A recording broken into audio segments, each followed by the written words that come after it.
over the Rams. They did, and I believe I was the only one of me, you, and Tori that actually picked the Cardinals in this game.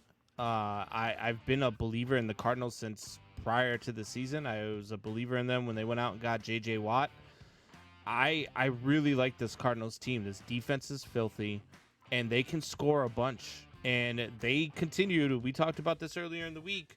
You talked about, oh, can they score? They're averaging 35 points a game, and they put up 37 today. And they held the Los Angeles Rams, who were scoring at an unbelievable clip, who were playing really good football, to 20 points. And Matthew Stafford was 26 of 41, threw a pick today. They just held them down, and they did their thing. I am a huge believer in the Arizona Cardinals. This just, to me, cements what I already thought. I mean, I had them and the San Francisco 49ers both going 15-2 this year, actually. I was wrong about the 49ers, but I was right about the Arizona Cardinals. So this was not one of the games I had them losing. I have them losing later in the year to San Francisco, and I have them dropping one of the games to Seattle. I actually don't have them losing at all to the Rams this year. Yes. So when you look at this game, yes, hindsight, they put up 37 points and their lowest output was last week was just 31 points. So just like you said, they're right up there about 35, 36 points a game, which the offense is there.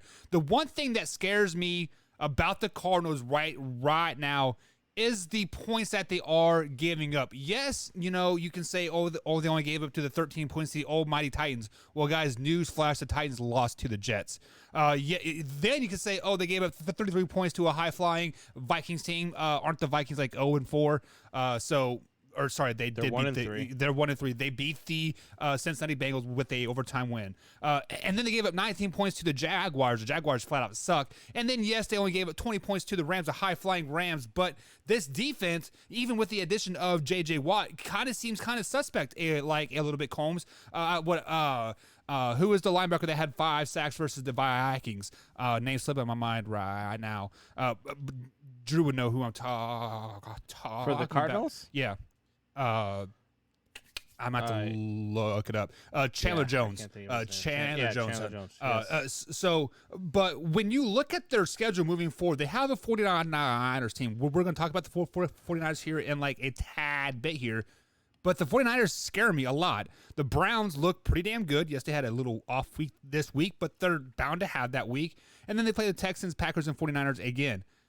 This schedule does not get easy for them at all.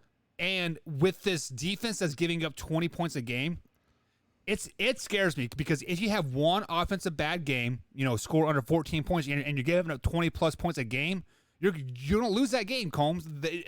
Just like the math is there, and you're going to lose that game, unfortunately. So with all that being said, I am sold on the Cardinals to a point to where I think they're going to make the playoffs. I think they're going to maybe, get a 6th or 5th seed there, but beyond that, I don't see them going deep into the playoffs. I see them as a first round loss.